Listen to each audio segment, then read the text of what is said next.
Hello again, everyone. This is Bionic Slime. I am your online voice for reviews of your choice, and welcome to BS Reviews. Today's requested review comes from two YouTube users, Ron6405 and Sephiroth from FF7, who have requested the anime series One Piece.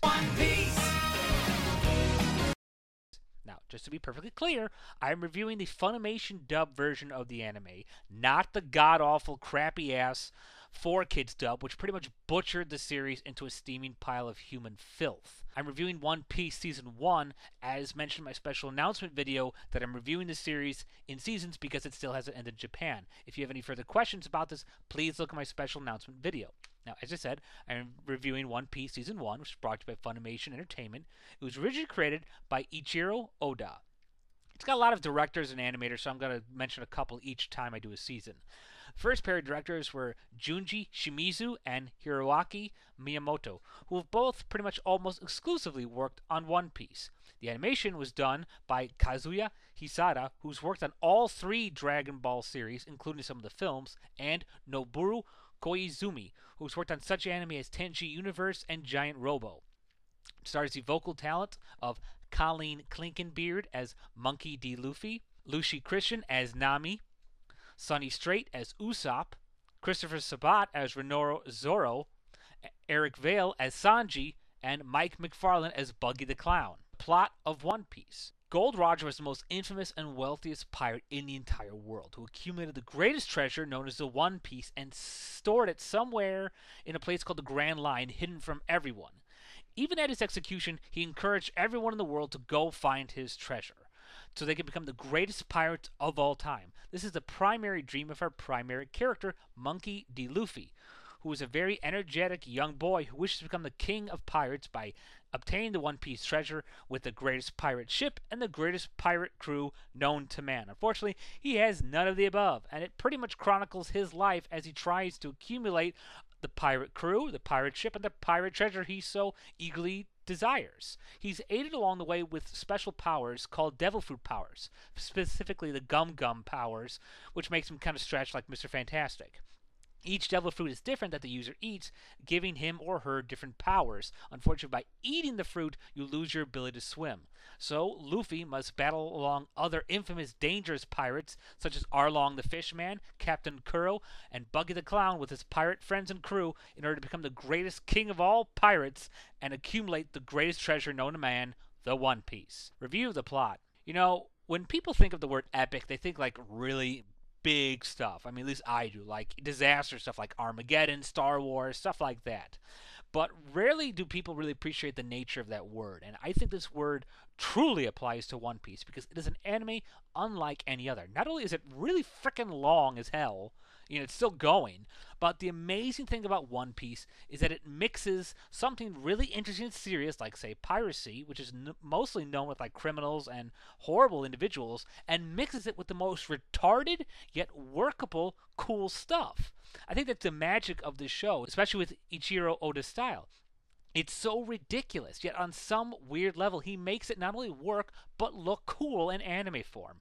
And the reason I say the show is so epic, not only because of its length, but because the insane, massive amount of characters. I mean, I thought Dragon Ball had an assload of characters, but this show has so many characters that you can follow and that appear even 400 episodes down the line. So this show has numerous, and I mean numerous people that you could follow, both good, evil, and in between. And that's the amazing thing about One Piece is that you have this endless adventure show. I mean, traveling across the ocean looking for this treasure can leave you with endless amounts of hours of adventures that can go almost anywhere.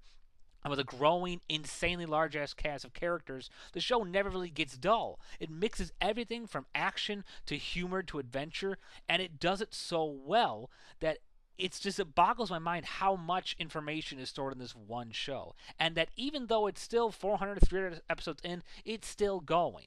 And to me, this is the best testament to the genre of adventure, because this adventure still hasn't ended. And especially these inclusions of these devil fruits. These magical powers give these characters endless amounts of possibilities of what kind of new foe or friend these guys can encounter. And it works with having a great crew, including all these excellent adventures and battles, and you got your makings of a really fun, never-ending kick-ass show. View of the characters.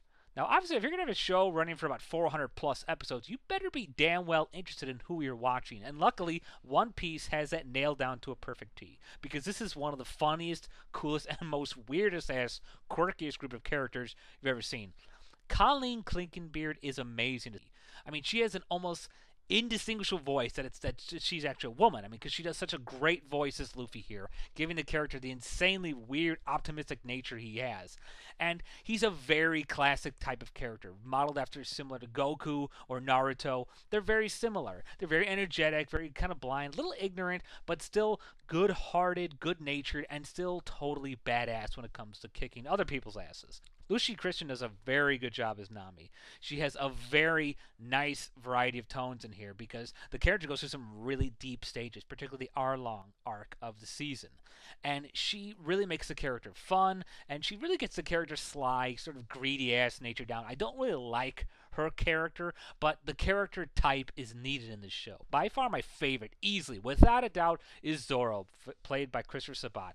This is probably one of his best performances ever because Zoro's nature is just so hilariously nailed down perfectly that you couldn't have asked for a better actor to play this guy. He's a badass, he's funny as hell, he's easygoing, he's my favorite character of all time in the show, and he still proves that he can still kick ass and be funny with every line that comes out of Sabat's mouth.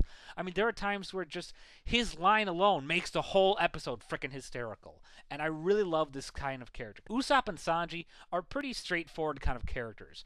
Sanji is the lover boy who, appeals to all women, is a nice cook, and Usopp is the scaredy cat. He's like the Krillin of this show, and not surprisingly, he's played by Sonny Strait. Both Eric Vale and Sonny Strait do a good job as these characters, but the only problem with them is that they're kind of very simple, direct characters. They don't offer much in terms of complexity. Sanji does in the beginning, but as you progress through the series, he pretty much just plays a big ass lover boy. He just pretty much goes Google at every girl. It's very cute, very funny, but it's kind of one dimensional at a time. Same with Usopp. He rarely gets any moments that are outside of comedy, which is fine because he works well there. He doesn't really grow as a person if he doesn't get past the whole I'm the butt of everyone's joke thing.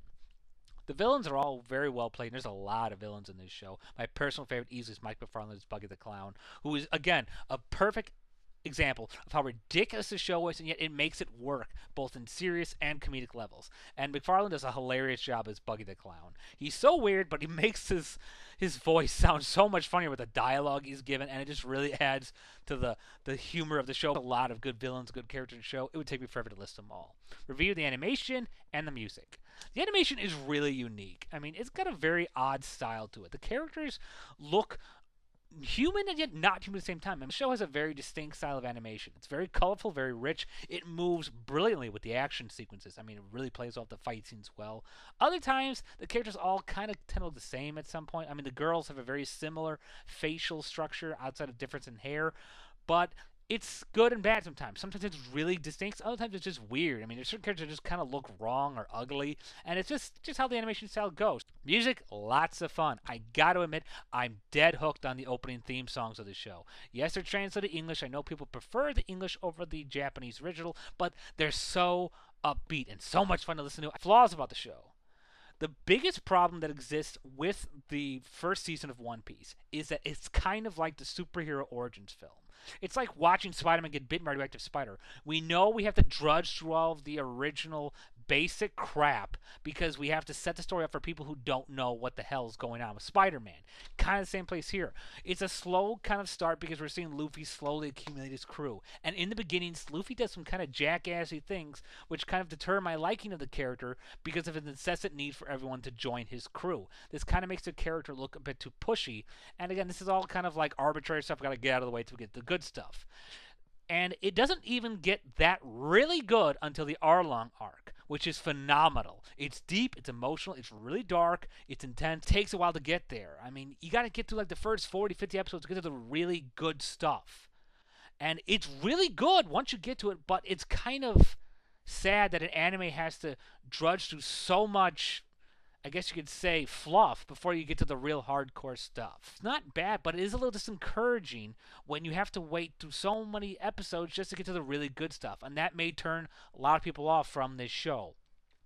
final wrap up, One Piece is insanely long, insanely overpopulated with characters, with cool animation, excellent music, brilliant fight sequences, and top of the line voice actor and work. I love Colleen Klinkenberg, Lucy Christian, Christopher Sabat. They're all excellent guys, and they bring these characters to life in such beautiful, phenomenal fashion.